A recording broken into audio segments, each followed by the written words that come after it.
Chapter 7, Manners and Dress of Ministers. Footnote, reported as spoken before the General Conference of 1871.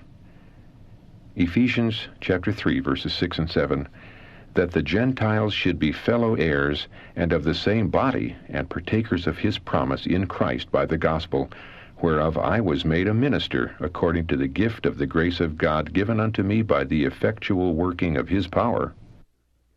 Whereof I was made a minister, not merely to present the truth to the people, but to carry it out in the life, and to make all men see what is the fellowship of the mystery, which from the beginning of the world hath been hid in God.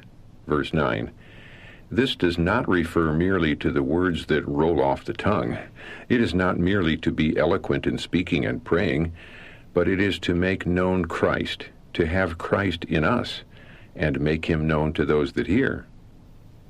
Whom we preach, warning every man, and teaching every man in all wisdom, not as novices, not in ignorance, that we may present every man perfect in Christ Jesus, whereunto I also labor, striving according to his working, which worketh in me mightily.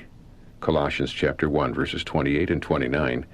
It is the work of God, the grace from God, realized and felt, gracing the life and actions, which is to make a sensible impression upon those that hear. But it is not this only. There are other things to be considered, in which some have been negligent, but which are of consequence, in the light in which they have been presented before me. Impressions are made upon the people by the deportment of the speaker in the desk, by his attitude, and by his manner of speaking. If these things are as God would have them, the impression they make will be in favor of the truth. Especially will that class be favorably impressed who have been listening to fables. It is important that the minister's manner be modest and dignified, in keeping with the holy, elevating truth he teaches, that a favorable impression may be made upon those who are not naturally inclined to religion. Carefulness in dress is an important item. There has been a lack here with ministers who believe present truth. The dress of some has been even untidy. Not only has there been a lack of taste and order in arranging the dress in a becoming manner upon the person, and in having the color suitable and becoming for a minister of Christ, but the apparel of some has been even slovenly. Some ministers wear a vest of a light color, while their pants are dark, or a dark vest and light pants, with no taste or orderly arrangement of the dress upon the person when they come before the people. These things are preaching to the people. The minister gives them an example of order, and sets before them the propriety of neatness and taste in their apparel, or he gives them lessons in slackness and lack of taste, which they will be in danger of following. Black or dark material is more becoming to a minister in the desk and will make a better impression upon the people than would be made by a combination of 2 or 3 different colors in his apparel. I was pointed back to the children of Israel anciently, and was shown that God had given specific directions in regard to the material and style of dress to be worn by those who ministered before him. The God of heaven, whose arm moves the world, who sustains us and gives us life and health, has given us evidence that he may be honored or dishonored by the apparel of those who officiate before him. He gave special directions to Moses in regard to everything connected with his service. He gave instruction even in regard to the arrangement of their houses, and specified the dress which those should wear who were to minister in his service. They were to maintain order in everything, and especially to preserve cleanliness. Read the directions that were given to Moses to be made known to the children of Israel as God was about to come down upon the mount to speak in their hearing his holy law. What did he command Moses to have the people do? To be ready against the 3rd day. For on the 3rd day, said he, the Lord will come down upon the mount in the sight of all the people. They were to set bounds about the mount. And the Lord said to Moses, Go unto the people, and sanctify them today and tomorrow, and let them wash their clothes. That great and mighty God who created the beautiful Eden and everything lovely in it is a God of order, and he wants order and cleanliness with his people. That mighty God directed Moses to tell the people to wash their clothes, lest there should be impurity in their clothing and about their persons, as they came up before the Lord. And Moses went down from the mount unto the people, and they washed their clothes, according to the command of God. And to show how careful they were to be in regard to cleanliness, Moses was to put a laver between the tent of the congregation and the altar, and put water there to wash withal. And Moses and Aaron's sons that ministered before the Lord, were to wash their hands and their feet thereat, when they went into the tent of the congregation, and when they went in before the Lord. This was the commandment of the great and mighty God. There was to be nothing slack and untidy about those who appeared before him when they came into his holy presence. And why was this? What was the object of all this carefulness? Was it merely to recommend the people to God? Was it merely to gain his approbation? The reason that was given me was this, that a right impression might be made upon the people. If those who ministered in sacred office should fail to manifest care and reverence for God in their apparel and their deportment, the people would lose their awe and their reverence for God and his sacred service. If the priests showed great reverence for God by being very careful and very particular as they came into his presence, it gave the people an exalted idea of God and his requirements. It showed them that God was holy, that his work was sacred, and that everything in connection with his work must be holy, that it must be free from everything like impurity and uncleanness, and that all defilement must be put away from those who approach nigh to God. From the light that has been given me, there has been a carelessness in this respect. I might speak of it as Paul presents it. It is carried out in will worship and neglecting of the body. But this voluntary humility, this will worship and neglecting of the body, is not the humility that savors of heaven. That humility will be particular to have the person and actions and apparel of all who preach the holy truth of God right and perfectly proper, so that every item connected with us will recommend our holy religion. The very dress will be a recommendation of the truth to unbelievers. It will be a sermon in itself. But things that are wrong often transpire in the sacred desk. One minister conversing with another in the desk before the congregation, laughing and appearing to have no burden of the work, or lacking a solemn sense of his sacred calling, dishonors the truth and brings the sacred down upon the low level of common things. The example tends to remove the fear of God from the people and to detract from the sacred dignity of the gospel which Christ died to magnify. According to the light that has been given me, it would be pleasing to God for ministers to bow down as soon as they step into the pulpit and solemnly ask help from God. What impression would that make? There would be solemnity and awe upon the people. Their minister is communing with God. He is committing himself to God before he dares to stand before the people. Solemnity rests upon the people, and angels of God are brought very near. Ministers should look to God the first thing as they come into the desk, thus saying to all, God is the source of my strength. A minister who is negligent in his apparel often wounds those of good taste and refined sensibilities. Those who are faulty in this respect should correct their errors and be more circumspect. The loss of some souls at last will be traced to the untidiness of the minister. The first appearance affected the people favorably because they could not in any way link his appearance with the truths he presented. His dress was against him, and the impression given was that the people whom he represented were a careless set, who cared nothing about their dress, and his hearers did not want anything to do with such a class of people. Here, according to the light that has been given me, there has been a manifest neglect among our people. Ministers sometimes stand in the desk with their hair in disorder, looking as if it had been untouched by comb and brush for a week. God is dishonored when those who engage in his sacred service are so neglectful of their appearance. Anciently, the priests were required to have their garments in a particular style to do service in the holy place and minister in the priest's office. They were to have garments in accordance with their work, and God distinctly specified what these should be.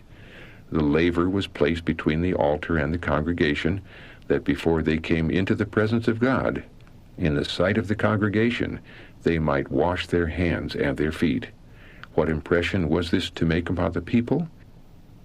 It was to show them that every particle of dust must be put away before they could go into the presence of God, for he was so high and holy that unless they did comply with these conditions, death would follow. But look at the style of dress worn by some of our ministers at the present day. Some who minister in sacred things so arrange their dress upon their persons that, to some extent at least, it destroys the influence of their labor. There is an apparent lack of taste in color and neatness of fit. What is the impression given by such a manner of dress? It is that the work in which they are engaged is considered no more sacred or elevated than common labor, as plowing in the field. The minister by his example brings down sacred things upon a level with common things.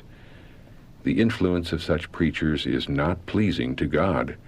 If any are brought out to receive the truth from their labors, they frequently imitate their preachers and come down to the same low level with them.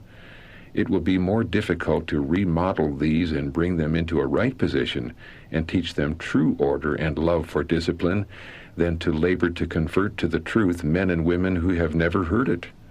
The Lord requires his ministers to be pure and holy, to rightly represent the principles of truth in their own lives, and by their example to bring others up upon a high level. God requires all who profess to be his chosen people, though they are not teachers of the truth, to be careful to preserve personal cleanliness and purity, also cleanliness and order in their houses and upon their premises. We are examples to the world, living epistles known and read of all men. God requires all who profess godliness, and especially those who teach the truth to others, to abstain from all appearance of evil. From the light I have had, the ministry is a sacred and exalted office, and those who accept this position should have Christ in their hearts and manifest an earnest desire to represent him worthily before the people in all their acts, in their dress, in their speaking, and even in their manner of speaking. They should speak with reverence. Some destroy the solemn impression they may have made upon the people by raising their voices to a very high pitch and hallooing and screaming out the truth. When presented in this manner, truth loses much of its sweetness, its force and solemnity. But if the voice is toned right, if it has solemnity, and is so modulated as to be even pathetic, it will produce a much better impression. This was the tone in which Christ taught his disciples. He impressed them with solemnity. He spoke in a pathetic manner. But this loud hallooing, what does it do? It does not give the people any more exalted views of the truth, and does not impress them any more deeply. It only causes a disagreeable sensation to the hearers, and wears out the vocal organs of the speaker. The tones of the voice have much to do in affecting the hearts of those that hear. Many who might be useful men are using up their vital force and destroying their lungs and vocal organs by their manner of speaking. Some ministers have acquired a habit of hurriedly rattling off what they have to say as though they had a lesson to repeat and were hastening through it as fast as possible. This is not the best manner of speaking. By using proper care, every minister can educate himself to speak distinctly and impressively, not to hurriedly crowd the words together without taking time to breathe. He should speak in a moderate manner, that the people may get the ideas fixed in their minds as he passes along. But when the matter is rushed through so rapidly, the people cannot get the points in their minds, and they do not have time to receive the impression that it is important for them to have, nor is there time for the truth to affect them as it otherwise would.